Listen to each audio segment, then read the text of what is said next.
अस्सलाम वालेकुम नाज़रीन, प्रोग्राम में खुश आमदीद। बांग्लादेश की जो दायमी सियासी क़यादत है, जो दो उनकी ख़वातीन लीडरान हैं, मोहतरम हैं, बड़े वोट लेती हैं, उनके बारे में कहा जाता है कि दे आर बैटलिंग बेगम्स, यानी उनके अंदर हर वक्त लड़ाई चलती रहती है। हमें भी यूँ लगता है कि पाकिस्तान के अंदर बैटलिंग बेगम्स तो नहीं हैं, लेकिन बैटलिंग बाबे ज़रूर बन गए हैं।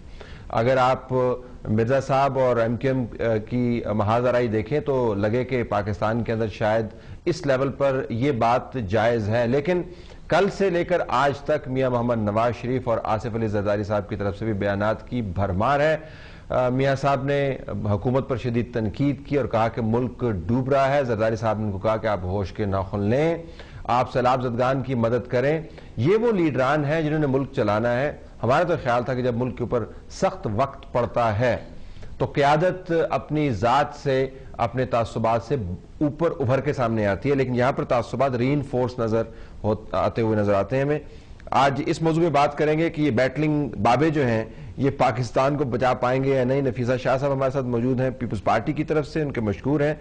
इरफान सिद्दीकी साहब तज्जिया निगार हैं, हमें बताएंगे कि हमारी इस्तिलाह दुरुस्त है या नहीं। बहुत शुक्रिया आपका।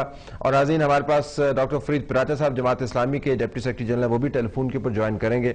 कॉल्स भी आप कर सकते हैं, लेकिन कॉल जब डिस्कशन ज्यादा होती है तो कॉल्स कम होती है, जिसके हम माजरत खां हैं। दूसरा, कल मुझे किसी ने यह भी कहा था कि हम कॉल्स लोगों को खुद करते हैं। हम खुद नहीं करते हैं। जो लोग लंबा होल्ड नहीं कर पाते हैं, हम उनके नंबर नोट कर लेते हैं and then we call them back. That is the reason.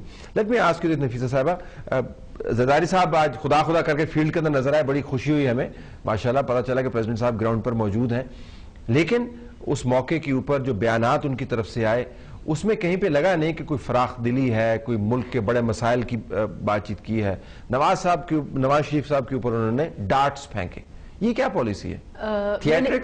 नहीं समझती, ये बिल्कुल नहीं। देखें, मुल्क में जो हीरोज टू द ओकेजन, और इस वक्त जो हालात हैं मुल्क में, दो सीरियस एक इश्यूज, एक पब्लिक हेल्थ का इशू चल रहा है, डेंगू वायरस, और एक और नेचुरल डिजास्टर सिंध में, यानी कि लास्ट ईयर भी डिजास्टर और वही कंटिन्यूएशन एक और डिजास्टर अब जो चल रहा है।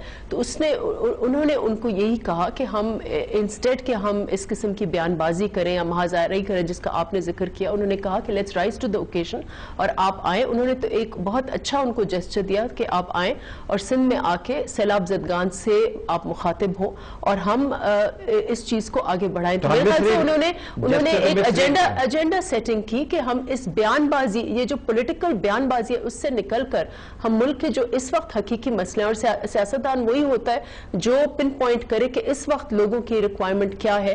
क्या ये रिक्वायरमेंट है कि हम एक दूसरे के ऊपर कीचड़ उछालें, या हम राइज करें टू द ओकेजन और लोगों को हम इस वक्त जो उनके हालात हैं, जो एक एहसास महरूमी है, और ये दो इशूज बड़े उभर के आए हैं, तो हम इनको मिलकर इनको असेस करें। तो जरदारी साहब ने एक पॉजिटिव बात की है। ये इरफान साहब, क्या हमें लगता है हमारे आंख के अंदर कोई इस किस्म का सुकम आ गया है, कोई कमजोरी डेवलप हो गई है कि इतने अच्छे gesture, rising to the occasion, उसके अंदर भी हमें कहीं ठट्ठा लगता है?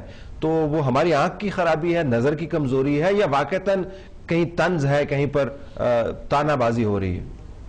जी तलत, मेरा ख्याल ये है कि नफीसा ने ऑफ कोर्स अपनी जमात की वाबस्तगी के हवाले से अपने लीडर की जो जिस तरह उनकी गुफ्तगू को पढ़ा है वो बड़े अच्छे तरीके से उन्होंने बयान किया है। लेकिन मैं ये समझता हूँ कि उनके आज के ये कलमात पता नहीं किस ओकेजन पे आए हैं, या कोई बयान है या क्या है। मुझे ये भी पता चला कि किसी ने ये भी कहा उनकी तरफ से जी कि नहीं, ऐसा कोई बयान जारी नहीं किया। कोई इस तरह का कन्फ्यूजन भी रहा है।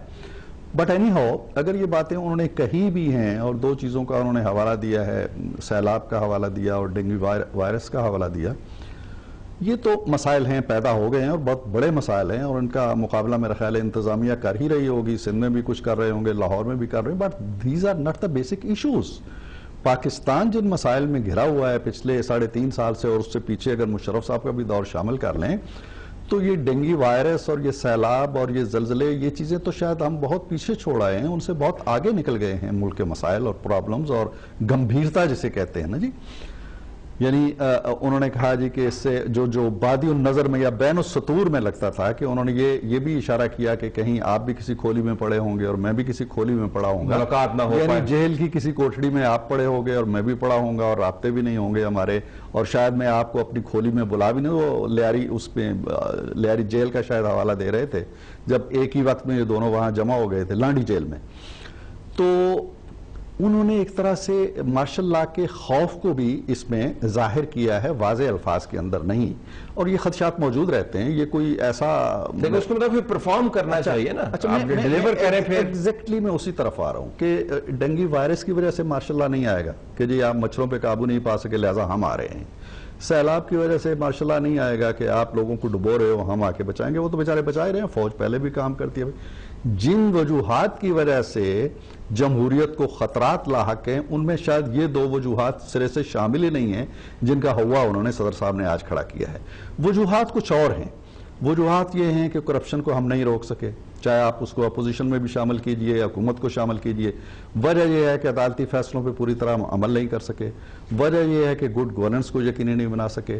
وجہ یہ ہے کہ عوام کو ریلیف نہیں دے سکے. وجہ یہ ہے کہ لوڈ شیڈنگ کا تدارک نہیں کر سکے. وجہ یہ ہے کہ صنعتوں کو نہیں سنبھال سکے. وجہ یہ ہے کہ مہنگائی اور بے روزگاری کو قابو نہیں کر سکے. وجہ یہ باقی جو ڈسٹریکشنز، وجہ یہ ہے کہ زندگی انسان کی اور انسان کی جو جان مال ہے اس کا تحفظ نہیں کر سکے. وجہ یہ ہے کہ ایک آزاد خود مختار ملک کی انا والی، یہ تو ڈیزولوشن آرڈر ہی پڑھ دیا آپ نے. تو میں یہ کہہ رہا ہوں طلعت کہ اگر کوئی مسائل ہیں نا تو بڑے ہیں، یہ مسائل، یہ مسئلے نہیں ہیں. ان میں سے اپوزیشن کی کتنی ذمہ داری ہے، حکومت کی کتنی ذمہ داری ہے، یہ ایک الگ ایشو ہے. ڈنگی اور سیلاب جو ہے یہ بیسیکلی جملہ بازیاں ہیں، یہ جملہ بازیاں، ٹھٹھا ماحول ہے، ٹھٹھا ماحول ہے، ٹھٹھا ہے اس کے اندر. فرید صاحب السلام علیکم. جی وعلیکم السلام. جی کیسی طبیعت ہے آپ کی؟ الحمدللہ جی اللہ کا. ذرا یہ فرمائیے گا کہ یہ جو بڑے قائد جو ہیں بڑے معاملات کے اوپر بڑے پن کا مظاہرہ نہیں کرتے اور ملک جن حالات سے گزر رہا ہے، تو آپ کے خیال میں لوگوں کی تسلی ہوتی ہے، تشفی ہوتی ہے؟ آپ کی جماعت کسی زمانے میں بڑی وائبرنٹ اپوزیشن کا کردار ادا کرتی تھی، آج کل کچھ خاموشی ہے، تو ہم نے کہا ذرا اس خاموشی کو توڑا جائے، آپ سے پوچھا جائے. جی فرمائیے گا. بڑی مہربانی جی. یہ جو طرز عمل ہمارے حکمرانوں نے اختیار کیا ہوا ہے یہ تو لوگوں کے زخموں پر نمک پاشی کرنے والا، ان کے دکھ درد کا مذاق اڑانے والا، اور ایک ایسا طرز عمل ہے کہ جس سے معلوم ہوتا ہے کہ ان کے اندر نہ تو ریاست کو چلانے کی صلاحیت ہے اور نہ ہی یہ صحیح معنوں کے اندر سیاستدان ہے. اور جو کچھ سندھ کے اندر بارشوں کے ساتھ ہوا ہے تو یہ یعنی سیلاب کے ساتھ نہیں ہو رہا، یہ بارش کے ساتھ ہو رہا ہے. اور وارننگ موجود تھی، اس کے انتظامات ہونے چاہیے تھے، انتظامات نہیں کر سکے. آج آپ پتلون کے پانچے اونچے کر کے اور تھوڑی دیر آپ اس میں چل کے تو آپ سمجھتے ہیں کہ لوگوں کو دھوکہ دے لیں گے.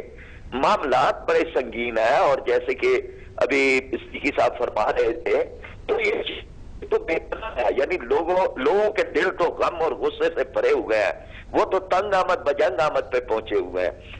ایسے عالم کے اندر کراچی سے لاشیں اٹھ رہی ہیں، ڈراؤن حملے ہو رہے ہیں، پاکستان کی سالمیت اور سلامتی کے خلاف عالمی سازشیں عروج پہ ہے، اور اس عالم کے اندر ہمارے حکمرانوں کا طرز عمل انتہائی غیر. اس میں آپ ڈنگی وائرس کو جس طرح ٹریٹ کیا پنجاب حکومت نے، اس پر توجہ دیں گے کیونکہ ان کے پاس بھی وارننگ بڑی موجود تھی، ہر سال آتا ہے. بالکل، یعنی اسی طرح کی ایک چارج شیٹ ان کے خلاف بھی ہے.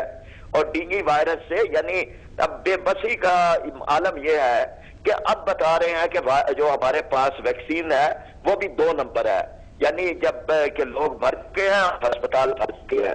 میں یہ سمجھتا ہوں کہ جماعت اسلامی تو اپنا کردار ادا کر رہی ہے.